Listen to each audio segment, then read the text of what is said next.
Continuamos aquí en Observatorio de TV UNAM esta conversación sobre el acuerdo social para la igualdad y la erradicación de la pobreza que propone la Universidad Autónoma de Nuevo León.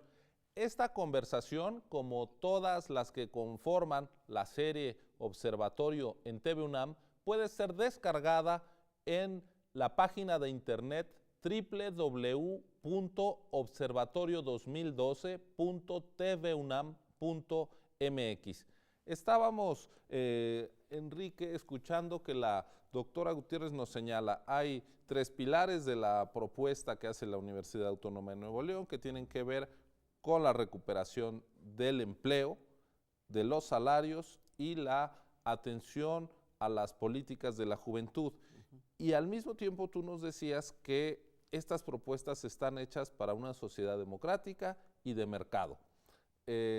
Parece una contradicción en ciertas visiones que una sociedad que ya es de mercado asuma la necesidad de planeación a largo plazo.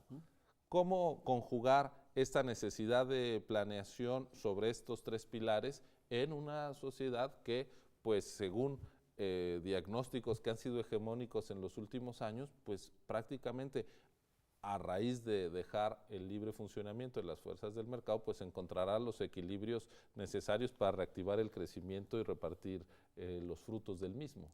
Y hay un punto de partida en esto, que es que ya llevamos 3 décadas con un proceso de mal desarrollo, no nada más de insuficiente desarrollo. Han sido 3 décadas de muy bajo crecimiento económico, productivo en la sociedad. Han sido 3 décadas en las que no se han logrado abatir sustancialmente los niveles de pobreza.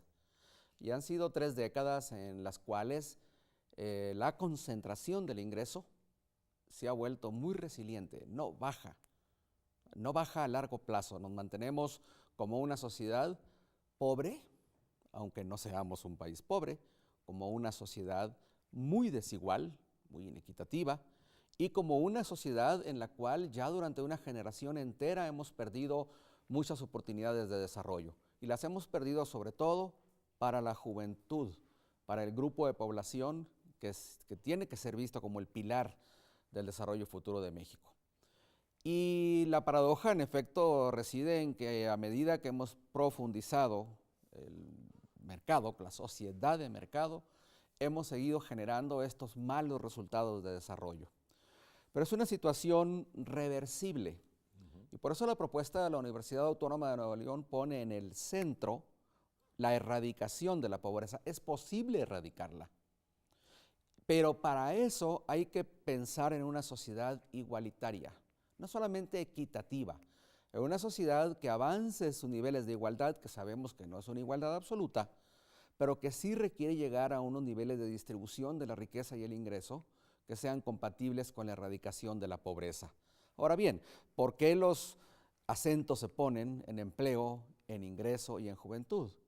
Porque creemos que se requiere un combate a la pobreza, pero desde la perspectiva estructural. El origen de la pobreza es la insuficiencia del empleo y la insuficiencia del ingreso. Y poniendo eso en el corazón de la propuesta, como decía la doctora Estela Gutiérrez, se requiere una transformación productiva, un modelo de cambio sustentable que permita generar condiciones para un aumento del empleo y además de un empleo decente. Por eso están puestos los acentos en esos ejes.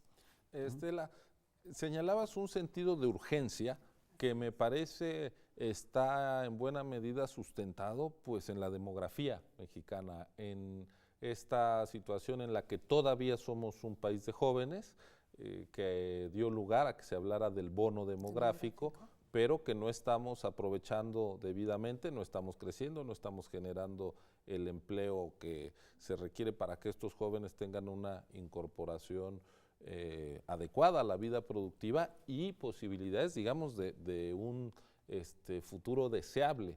Entonces, este sentido de la urgencia. Este sentido de la urgencia se da justamente, no solamente por la desatención generacional que tú estás mencionando de los jóvenes, sino por lo que estamos planteando, la situación de la pobreza que no se reduce, sino al contrario aumenta.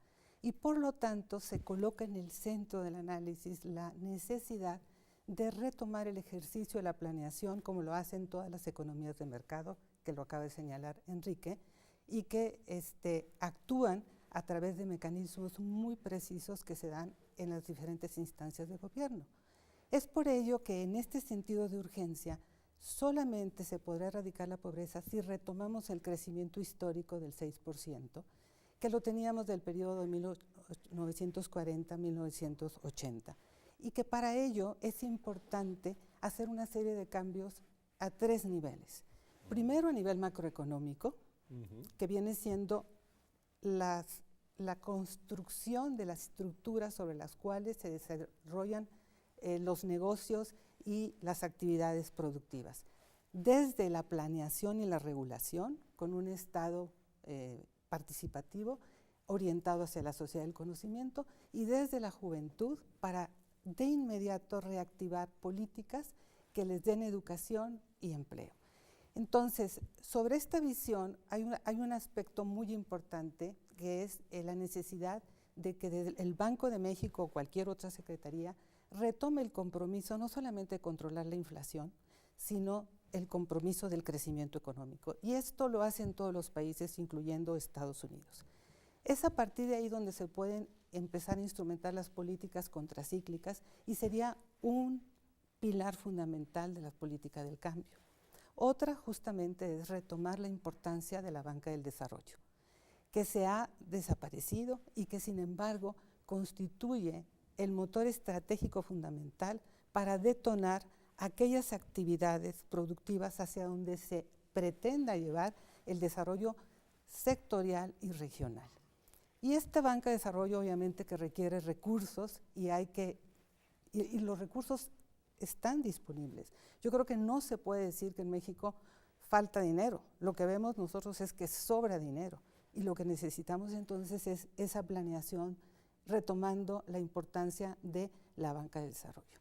Y un último aspecto importante es restablecer las condiciones de competitividad. Una de las razones por las cuales el mercado no crece y sobre todo el mercado orientado a la exportación es por la presencia de una tasa de cambio sobrevaluada. Es decir, se le ha permitido ir más allá de las condiciones en las cuales las empresas pueden verdaderamente competir en el extranjero. Y por lo tanto, esa sobrevaluación se traduce en una especie de subsidio a las importaciones. Entonces, hay un aspecto de la macroeconomía que mientras no se modifique, no se podrá detonar el desarrollo. Una vez que esto ocurra, entraría entonces la segunda propuesta que está planteada en el documento. Antes de ir a eso, me parece muy interesante este planteamiento de la importancia está en la macroeconomía. Si nosotros vemos las discusiones que ha habido en México, los diagnósticos más conocidos, llegan a una cantaleta que dice las reformas que México necesita. Y son la laboral, son la apertura Pemex, en fin, un conjunto de reformas microeconómicas. Y parece que el fracaso de las políticas del consenso de Washington en nuestro país tiene que ver con la insuficiencia de estas reformas micro. Ustedes dicen, no, el tema no es micro, está en la macroeconomía, Enrique. Sí, efectivamente, seguimos todavía en México como prisioneros de un esquema intelectual y mental en lo económico, que en realidad entró en crisis desde fines de los años 90 del siglo pasado y que definitivamente fue cuestionado en la crisis de 2008-2009. Y eso es, creo, un aspecto central con el cual no hemos saldado cuentas en el debate público en México. Porque a pesar de que se sigue insistiendo en que la panacea será la reforma energética o la reforma laboral, como lo vimos en la discusión de 2012, lo que no ha entrado a cuestionarse es el tema del financiamiento, el tema del costo del crédito, el tema del manejo de las finanzas públicas. Es cierto que estamos por entrar a una discusión en México sobre la reforma fiscal y más aún sobre la reforma hacendaria, Pero la concepción básica sobre lo que debe ser nuestro modelo de crecimiento y desarrollo todavía no ha sido revisada a fondo. Y creo que es muy importante, sobre todo, porque en los acuerdos, la mayoría de ellos sin duda válidos del Pacto por México, no existe un elemento crítico del contexto macroeconómico en el que se mueve nuestra política económica.